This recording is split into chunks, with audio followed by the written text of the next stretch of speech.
नमस्कार, स्वागत है आप सभी का एनएफ न्यूज पर। मैं हूं आपके साथ रोहित। वैसे तो बहुत तारीफ होती है केरल की जब कहा जाता है कि 96% से ज़्यादा वहां पर लिटरेसी रेट है, लेकिन फिर सवाल उठता है ऐसी लिटरेसी रेट का क्या मतलब जहां पर इस तरीके के काम होते हों, जहां के लोग नासमझी में क्या कुछ नहीं कर जाते हैं। अब नासमझी कहिए या लालच कहिए, फिलहाल अब जो खबर है वो ये है कि केरल के एक शहर से 400 से ज़्यादा लड़कियां पिछले कुछ वक्त में गायब हुई, 41 वापस लाई गई। अभी हाल फिलहाल में 8 मार्च को भी एक घटना हुई। अब इसके बाद कहा जा रहा है कि बेटियों की शादी भाई 24 साल से पहले कर दीजिए, नहीं तो लव जिहाद का शिकार हो जाएंगी, ग्रूमिंग गैंग का शिकार हो जाएंगी और फिर उन्हें देश और दुनिया में ले जाकर बेच दिया जाएगा, स्लेव बना लिया जाएगा।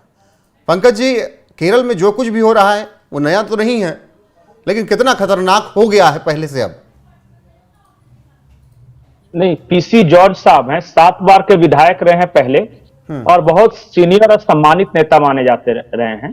उन्होंने एक परिचर्चा के दौरान ड्रग्स, नारकोटिक्स जिहाद और लव जिहाद, इन पे ये वो बात कर रहे थे और वो बता रहे थे कैसे केरल के अलग अलग जिले लव जिहाद और नारकोटिक्स जिहाद के सेंटर बनते जा रहे हैं।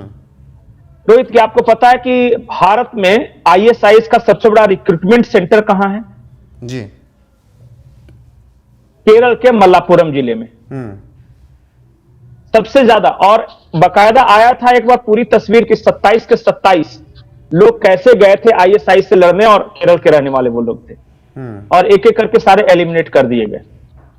एक आंकड़ा देख रहा था और पीसी जॉर्ज साहब ने भी ये आंकड़ा कहा, सरकारी आंकड़ा मैं बता रहा हूं, 4,000 बच्चियां, सारी की सारी ईसाई मुसलमान लड़कों के साथ शादी करके गायब हुई हैं। वो आज तक नहीं पता चला है पिछले 1 साल में, और वो कहां गई किसी को नहीं पता। और पीसी जॉर्ज जो हैं वो दावा करते हैं कि ये सारी लड़कियां मुस्लिम युवाओं के साथ भागी हैं और इस बात के मजबूत प्रमाण है कि ये सारे लोग सीरिया, जॉर्डन, अफगानिस्तान में सेक्स स्लेव की तरह जिंदगी जी रहे हैं, सेक्स दासियां। वहां पे इनको ले जाकर मोटिवेट करके बेच दिया जाता है धर्म के नाम पे, फिर बाद में वहां पे जो पठान है या पश्तून है या उस तरह के जो लोग हैं वहां पे, वो इनके शरीर का उपभोग करते हैं। बाद में या तो ये उनके लिए फाइटर बन जाती हैं या फिर मारी जाती हैं। सिर्फ ये शायद 400 में सिर्फ 41 बच्चियों को वापस लाया जा सका है किसी तरह भारत सरकार या फिर केरल सरकार के प्रयासों से। ये हो रहा है केरल। तो और ये इसमें एक एंगल नारकोटिक्स जिहाद का भी है। क्या होता है कि जब प्यार में ये फंसाते हैं तो सिर्फ प्यार अगर रहेगा तो कभी भी वो वापस अपने माँ बाप के पास चले जाएंगे। तो नारकोटिक्स यानी ड्रग्स भी इंजेक्ट किया जाता है इन बच्चियों में कि बाद में ये ड्रग्स की शिकार हो जाए, लत लग जाए इनको और फिर ये कहीं नहीं जा पाती, फिर अपने माँ बाप से, परिवार से, समाज से कटे कटे फिर वो जो ट्रैपर है जो लव जिहाद का शिकार बना पूरी तरह उसके चंगुल में चली जाती हैं। उन्हें रोज ड्रग्स चाहिए और फिर इनका इस तरह इस्तेमाल किया जाता है। पंकज जी कि जिस राज्य की लिटरेसी रेट 96% से ज्यादा हो, वहां पे क्या मतलब फिर इतनी पढ़ाई लिखाई का? एक बात बताऊं, ये सबसे बड़ा फ्रॉड है इस देश का कि केरल में लिटरेसी रेट 96% है, केरल में सही पढ़े लिखे हैं। उन्होंने जो मार्क लाइन है ना, आपके यहाँ जो पढ़े लिखे का जो ये है बेंचमार्क है, उनके यहाँ बेंचमार्क है, उन्होंने लोअर कर दिया है। जो साइन कर सकता है वो पढ़ा लिखा माना जाएगा, तो 96% लोग साइन कर देते हैं। आपके यहाँ उत्तर प्रदेश में साइन करने वाले को पढ़ा लिखा नहीं माना जाता है, अक्षर ज्ञान को पढ़ा लिखा माना जाता है, जो एडिशन सब्सट्रैक्शन कर पाता हो वह पढ़ा लिखा है। वहां इस तरह कोई क्राइटेरिया नहीं है, तो उन्होंने बेंचमार्क जब नीचे कर दिया तो ज्यादा लोग दिखते हैं। यह बहुत बड़ा फ्रॉड है, वामपंथियों द्वारा फैलाया गया। केरल में सबसे ज्यादा शिक्षित लोग हैं, केरल में सिर्फ नर्स और प्राइमरी टीचर पैदा कर रहे हैं जी। ये अब इसके लिए मैं एक अलग से वीडियो में बना दूंगा और आपको आंखों के साथ बता दूंगा कि केरल के लिटरेसी रेट की सच्चाई क्या है। लेकिन ठीक है, ये भी नैरेटिव चल रहा है देश में। लेकिन पंकज जी, पता चलेगा कि आप देश के किसी भी यूनिवर्सिटी में ले लीजिए, किसी भी यूनिवर्सिटी में, और उसमें टॉप 3 में कोई केरलाइट्स नजर आए, टॉप 10 में कोई केरलाइट्स नजर आ जाए, सिर्फ केरला के कुछ यूनिवर्सिटी होंगे जो सिर्फ वही पढ़ रहे हो। ये कैसा एजुकेशन का स्तर है भाई? अगर हम देखें ये तो अभी और मैं आपको ये बात बता रहा था मूल मुद्दे की ओर। बिल्कुल वही मैं आ रहा हूं, आप मूल मुद्दे पे आइए, लेकिन मैं उसमें राजनीति के एंगल थोड़ा समझना चाहूंगा कि पिछली सरकार देखिए ओमन चांडी जब थे, 8 साल से पिनराई विजयन है, सब कुछ ये हो रहा है पिछले कई सालों से, तो सरकारें क्यों कुछ लगाम नहीं लगा पा रही हैं? इसलिए कि वहां देखिए मुसलमानों की संख्या अच्छी खासी है केरल में, और उसके बाद ईसाइयों की संख्या है, हिंदू वहां भी हैं।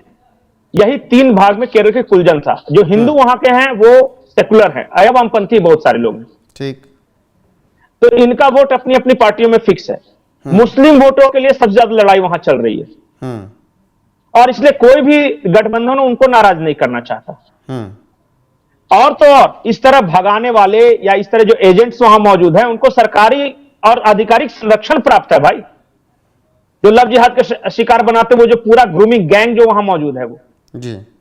और अब तो हालत इतनी बुरी है, कई चर्चों के बिशप्स को घर परिवार में जाके लोगों को समझाना पड़ रहा है, जागरूक करना पड़ रहा है कि कैसे कैसे वो ट्रैप करते हैं। एक फिल्म भी आई थी इस पे, शायद द केरला स्टोरी उसकी नाम थी, ये पूरे इस मामले पर। हाँ, अरे वहां आजकल क्या चल रहा है पता है केरला में? वो हिंदू लड़कियों और ईसाई लड़कियों के बीच जाते बोलते हैं कि हम बुर्का पहनो, कंपटीशन ऑर्गेनाइज करें, आप पहनिए, देखिए आप कितनी सुंदर लग रही है, आपका सेल्फी। अरे भाई तुम साड़ी आ जाओ, सिंदूर चूड़ी पहन के तुम बहुत ज्यादा सुंदर लगोगी, ये कंपटीशन हम भी ऑर्गेनाइज करें क्या? बिल्कुल, क्या दिक्कत है इसमें? और मुझे तो लगता है कि भारतीय नारी जो है साड़ी में सबसे अच्छी लगती है, बुर्के में सबसे बुरी लगती है। तो ये तो अपना अपना परसेप्शन है। लेकिन इस तरह के कॉलेजेस में, स्टूडेंट्स वेयर ग्रुप में इस तरह कंपटीशन ऑर्गेनाइज किया जाए ताकि अट्रैक्शन बढ़े। और वो जो मुस्लिम लड़की है, जो दोस्त है उसकी, वो कहती है कि वाह तुम बहुत अच्छी लग रही हो बुर्का में, आज तक कितनी सुंदर कर, उस लड़की को भी लगता है वो एज है उस तरह का। देखिए ड्रग्स, लव, बुर्का, रिलीजन, इस सब का एक्स्ट्रा कॉकटेल है ना वहां पे। बहुत सारे बच्चियों को, जो ईसाई बच्चियां हो या हिंदू बच्चियां, उनको लगता है कि मुसलमान बच्चियां सबसे ज्यादा महफूज हैं, उनके साथ कभी गलत नहीं होता। लेकिन उनको शायद पता नहीं कि घर में ही सबसे ज्यादा गलत उनके साथ होता है। और देखिए कैसे कैसे मामले सामने आ रहे हैं, घरों में क्या क्या नहीं हो रहा है। चाया, फूफा, बूबा, ये सब जो पूरे, मैं तो पाकिस्तान की वीडियो दिखा दूंगा, यहां वाले पे तो बैन लग जाएगा फिर, जिसमें वो कह रहे हैं कि बच्चियों के साथ सबसे ज्यादा अनैतिक संबंध बनाने वाले उनके परिवार के लोग ही हैं और आपसी रिश्तेदार ही हैं।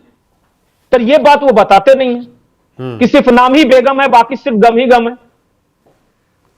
कुछ इसका उपाय दिख रहा है अपने तरीके, आखिर में कुछ इसका उपाय दिख रहा है? नहीं, उपाय एक ही है कि सबसे पहले ये नारकोटिक्स, ड्रग्स को कंट्रोल करना होगा। दूसरी बात, ये जो एजेंट्स हैं ग्रूमिंग गैंग के, इनको पकड़ना होगा, इस पर सख्ती करनी होगी। और तीसरा उपाय है जो कि चला रही है चर्च, सैया मालाबार चर्च चला रही है, बाकी लोग हैं, वो जागरूकता। वो ये देखिए क्या होता है कि जब आप अपने धर्म के बारे में नहीं पढ़ते हैं ना, तो फिर दूसरे लोग अपने धर्म के बारे में आपको पढ़ाना शुरू कर देते हैं। और ये पूरी दुनिया का रूल है। अगर आप गीता नहीं पढ़ोगे, आप रामचरितमानस का पाठ नहीं करोगे, आपको कोई मंत्र नहीं आएगा, तो यकीन मानिए कि आपको कुरान की आयतें तो आ ही जाएंगी। आप खुद का नहीं पढ़ोगे तो दूसरे फिर पढ़ाने लगते हैं। और मैंने बता दिया, बाकी लोग समझ गए होंगे। बिल्कुल, लेकिन आखिरी सवाल मेरा यह है कि केरल की वामपंथी सरकार हमेशा नकारती क्यों रहती? जब भी उससे इस मुद्दे पर सवाल किया जाता है वो नकार देती। नहीं, वामपंथी भी और कांग्रेस भी नकारती है इस बात को। वो कैसे कह दे कि हमारे मुसलमान भाई, हाँ कैसे कह दे कि हमारे इतने बढ़िया वोटर मुसलमान भाई ये काम करते हैं, वो तो कहेंगे कि नहीं जी ये सब तो बेकार की बात है, कुछ होता ही नहीं है केरला में। वो तो ईसाई बच्चियां ही चरित्रहीन होती है जी, जो भाग जाती है मुसलमान लड़कों के साथ, या हिंदू बच्चियों का चरित्र ढीला होता है। देखिए इस्लाम की शहजादियां कहां भागती है किसी के साथ, ये इस तरह की बात करते हैं। बिल्कुल, फिलहाल एक बहस जो लंबे वक्त से चल रही है, वो आंकड़ा चाहे 4000 लड़कियों का फिल्म में दिखाया जाना हो या फिर 400 लड़कियों का जो पीसी जॉर्ज साहब जिक्र कर रहे हैं, क्या है और है, मैं आखिरी बात बताऊंगा जी, आखिरी बात, जिस चुंबक, जहां चुंबक की शक्ति मजबूत होती है ना, उसकी ओर छोटे छोटे लोहे के कण सटते हैं। मैं हिंदू बच्चियों से, ईसाई बच्चियों से या फिर बच्चों से यह कहना चाहूं कि अपना चुंबक मजबूत बनाओ, दूसरे की तरफ खींचे नहीं चले जाओगे।